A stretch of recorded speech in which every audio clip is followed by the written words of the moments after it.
day. My name is Prince Apia from Awana, Ghana. I am a field personnel and a trainer for Awana Clubs Ghana.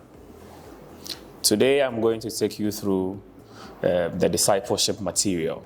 Before we start, we'd like to go through some objectives that at the end of this session, what you are to learn as a teacher or as a leader, so that you'll be able to teach your children. By the end of this lesson, it is my prayer that you would be able to understand the meaning of in-class discipleship, learn how to use the discipleship materials to facilitate in-class discipleship, know practical and interesting ways of telling Bible stories to learners. Learners should be able to tell the Bible stories and lessons learned to friends and family. So first, what is discipleship? Discipleship is derived from the word disciple. A disciple is someone who is a follower or a student of some form of philosophy, especially a follower of Christ. Discipleship is dedicating yourself into teaching and mentoring someone or people the ways of Christ and how to live Christ-like and do as the Bible says. In-class discipleship is a class-based discipleship program where teachers coach and mentor learners on how to live the Christian life in school and at home based on biblical truth and foundation. It is therefore important to have a dedicated slot for in-class discipleship on your school's timetable. Awana Living God Story discipleship material comes in 5 distinctive books. We have the Teacher's Manual. So this is A. We have B, C, D, and E, which is class 1, 2, 3, 4, and 5. They all come in different colors. Class 1, which is A, use the yellow. Class 2, use the red. Class 3, which is C, we use the blue. Class 4, which is D, we use the orange. And class 5, we use green, which is E. I have C here. We have the student's manual and the teacher's manual. This is the student's manual and this is the teacher's manual. Beginning a classroom discipleship, you would have to divide your children into 6 to 10. At most, it should be 10, at least should be 6. The students amongst themselves will select one of their colleagues to be the leader in a group. So we have that is going to be the small group. So in the class, so let's say a class of 20, we are going to have 4 groups, 5 in a group. If a class of 40, we do 5 groups, 8 in a group. Within their small groups in a class, the teacher who is facilitating is going to facilitate the entire club, which is going to be the large group. But when it comes to a discussion, work activity, we group ourselves in that small group, then we discuss. We have the opening story. The opening story is a question that is asked to bring the attention of students on the teacher and establish personal interest by getting students engaged their imagination and reflect on their lives. So the opening story, you're going to ask a question relating to the story, but in a form where the students are going to think and use their imaginations based on some things they've done in the past or things that they imagine doing. Then we'll move on to the story background. The story background gives us useful information to better understand the Bible story. So, if you are telling the story of Adam and Eve, you first have to tell the background, how Adam and Eve even came into the picture, how it happened, what was the situation before Adam and Eve came in. Telling the story of how Jesus was born, you tell how it happened, the process, how Joseph and Mary came together to even Mary getting pregnant to conceive baby Jesus, also to born baby Jesus. What was the situation during his time? Telling the story is when the teacher memorizes the story at home. It is best when you memorize the story at home using your handbook, which is easier, the teacher's manual, as I showed, which is easier, and the story is being summarized for you to be able to tell the story.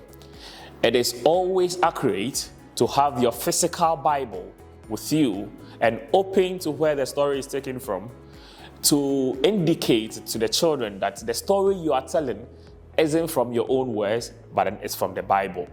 Things that you can use in telling the story: you can use the puppet in telling your story. You can use a drama form in telling your story, bringing the story to life and getting the attention of your students. Right from telling the story, we have what we call the retell the story. The retell the story is giving the children the opportunity to also tell the story as you've told it to them. So we have games we use to retell the story. We have what we call the rope game, where we'll be in teams, in their teams of 6 to 10. They will sit around where they will use the rope, turning the rope, and then whoever the knot gets to tell part of the story he or she heard. So the next person continues from where the first person ended until the full story is being told by everyone in the group. We have the die game, where you roll a die, giving numbers to the students in the group. If you give, for instance, you give a number 1 to 6, a die has 6 numbers. So you give a number 1 to 6. If I roll, for instance, number 5, and I am number 1, whoever number 5 is, begin to tell part of the story.